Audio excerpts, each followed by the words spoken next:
निश्चितपणे आपण पाहिलं की खरं तर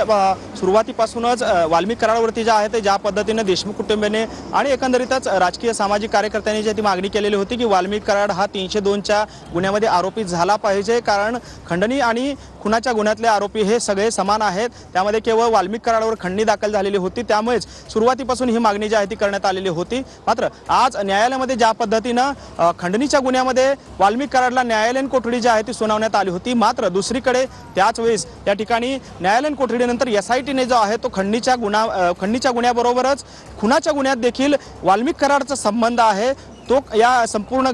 कट जो आहे तो त्याने रचल्याचा संशय जो आहे तो SITने व्यक्त केला आणि त्याच पार्श्वभूमीवरती SITने जे आहे ती या ठिकाणी न्यायालयाकडे आता मागणी केलेली आहे की त्याची पोलीस कस्टडी देखील मिळावी। आणि मकोका अंतर्गत खरं तर ही सर्वात मोठी महत्त्वाची गोष्ट अशी आहे की 302च्या गुन्ह्यामध्ये वाल्मिक कराडचा सहभाग आहे, म्हणजेच संतोष देशमुख यांच्या हत्येचा कट जो आहे तो त्यांनी रचल्याचा आरोप जो आहे तो SITकडून करण्यात आलेला आहे आणि त्यामध्येच या ठिकाणी मकोका अंतर्गत जी आहे ती ही कारवाई करण्यात आलेली आहे। त्यामुळे आता SITकडून न्यायालयाकडे अर्ज सादर करण्यात आलेला आहे की आम्हाला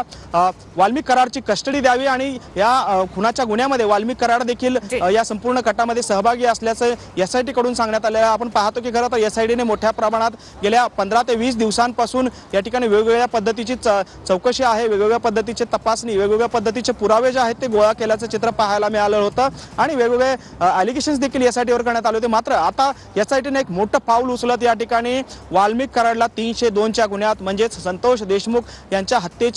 एकंदरीत गुन्ह्यामध्ये जो आहे तो आता त्यांचा सहभाग असल्याचं या ठिकाणी कोर्टात म्हणणं सादर केलेलं आहे आणि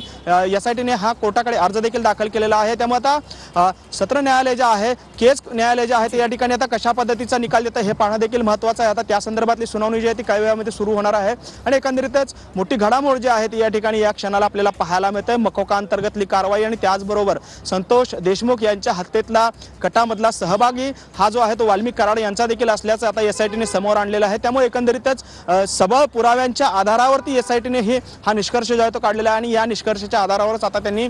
कोर्टाकडे जे आहे ते या ठिकाणी या संदर्भातला अर्ज दाखल केलेला आहे। त्यामुळे आता न्यायालय कशा पद्धतीने यापुढची कारवाई करतंय, कशा पद्धतीची युक्तिवाद जो आहे तो दोन्ही बाजूने होतोय, कारण आपण पाहिलं की खरं तर खंडणीच्या गुन्ह्यामध्ये वाल्मिक कराड यांच्या संदर्भातली ही सुनावणी सुरू होती, मात्र ही सुनावणी संपताच या ठिकाणी 14 दिवसांची न्यायालयीन कोठडी जी आहे ती वाल्मिक कराड यांना सुनावलेली होती। मात्र काही क्षणातच या ठिकाणी मकोका अंतर्गत जी आहे ती कारवाई झाली आणि त्याचबरोबरीने SITच्या अधिकारी देखील कोर्टामध्ये उपस्थित आहेत आणि SITच्या अधिकाऱ्यांनी या ठिकाणी हत्येच्या गुन्ह्यामध्ये देखील वाल्मिक कराड यांचा सहभाग असल्याचा संशय व्यक्त केला आणि त्या संदर्भातले पुरावे देखील त्यांच्याकडे असल्याचा दावा केलेला आहे आणि त्याच्याच आधारावरती आता न्यायालयामध्ये या संदर्भातली सुनावणी जी आहे ती आता सुरू होईल आणि आपण पाहतोय वाल्मिक कराड हे आता आणखी अडचणीत जाताना आपल्याला पाहायला मिळत आहेत। खरं तर खंडणीच्या गुन्ह्यामध्ये ते आरोपी होते। आपण पाहूयात की आतापर्यंत काय काय झालेलं आहे। आताची ही सगळ्यात मोठी बातमी की वाल्मिक कराड याच्यावर मकोका लावून हत्येच्या गुन्ह्यामध्ये SITने कोर्टाकडे कोठडी मागितली आहे।